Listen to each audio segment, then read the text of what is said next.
So, magbibigay na naman ako ulit ng panibagong assignment for SGC this week. So, kailangan lahat tayo pare-parehas, no? Meron tayong SGC live trade para at least kitang-kita ko na na-execute nyo yung SGC. So, for those na naka-execute ng SGC, continue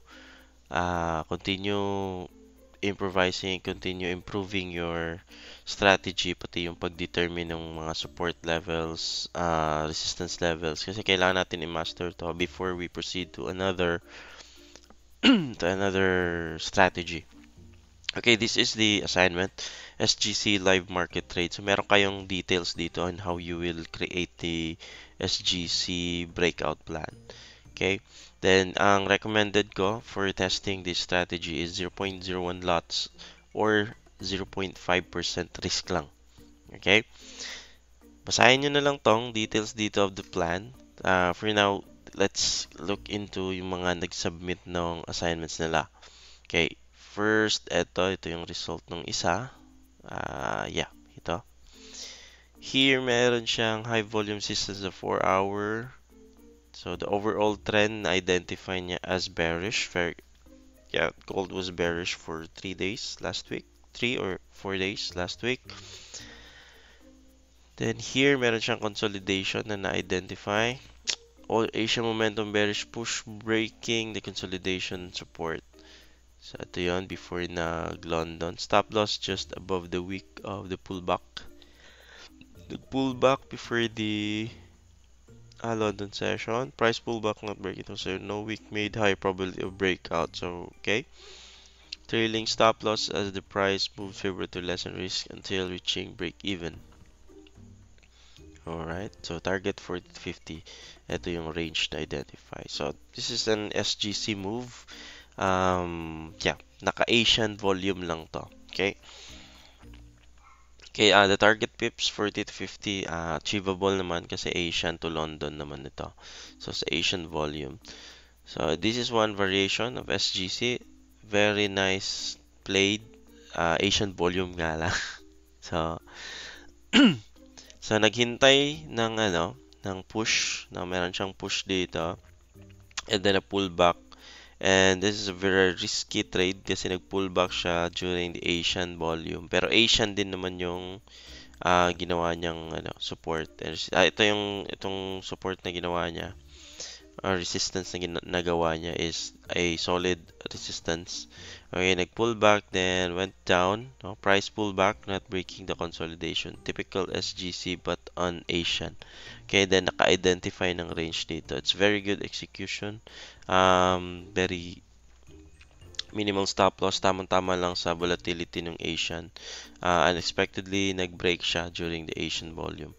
So, meron siyang trailing stop loss. So, tama yun. Mag-stop gain ka. So, once you achieve some pips, then stop gain. Alright, so next trade, dun tayo sa, ayan, ito yung plan. Okay, the plan is here. Ito naman yung isa. Okay, meron dito, yeah. So, this is the plan. Kita natin. So, hindi siya na-execute since dito pa yung entry niya. So, entry 2030.42, enter on New York or London session only. So, ito maganda. 'Di ba? Maganda to kasi nilagyan niya New York or London ka lang magi-entry. Alright, so na-identify niya merong volume push, resistance is broken. So, may volume push daw dito. After the New York, sabi ko nga, don't trust the Asian volume. So, nag-breakout si Asian, hindi siya nag-buy. Yung kanina na nakita natin, this is a bearish setup ng SGC dito. Dito naman is a bullish setup. So, ganun yon, ganun. So, gusto niya mag-bullish setup. Pero, yung entry niya is 2030.42 and the entry should be on the New York or London. So, inantay niya sa New York or London. So, during the New York and London, makikita natin, ito yung London, ito yung New York, hindi umabot sa 2030.42 ang price. 'Di ba? So, dito siya nagplano, dito siya magi-entry. So, 2030.42 hindi umabot diyan. So, hindi na execute yung trade na ito.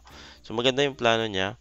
since nilagyan niya dito no, ng pang-discipline. Hindi magi-entry once hindi nag-New York or hindi nag-London. Okay, so may na-identify siya dito na mga resistance zone and levels. So you can try to screenshot or i-post yung video tapos tingnan nyo yung mga na-identify niya ng mga levels. Right? Here, meron siyang be very, very specific, be very detailed about your trades. So, sa isang trade mo, gagawa ka ng ganito. Ilagay mo yung criteria mo dyan.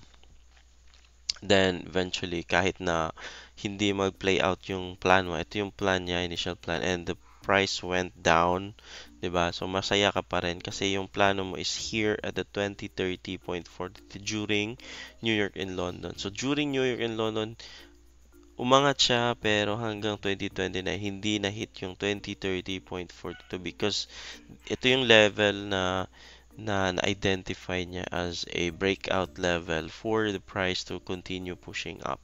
Pero hindi na break yan, so the price went down. Okay? So, ito yung ano neto later days na yan. So, ito yung pinaka-setup. So, maganda to kahit na hindi nag-materialize yung trade, maganda pa rin dahil hindi na-hit ang level na na-identify. So, it will build confidence na yung mga ginagawa ko palang levels, yung parang ganun sa sarili nyo. Ginagawa ko palang levels are right, no? Because hindi na-hit yung level na to, and then hindi din nagtuloy-tuloy yung price doon. Hindi na hit ng level na to, then tumuloy siya pababa. So that was a very good bullish setup. Hindi lang kasi overall trend nito is bearish. So maisip natin, magbo-bullish na to. So there are certain levels, kung ma-hit yun is magbo-bullish siya. So at least mabibuild yung confidence nyo na tama pala tong ginawa kong level.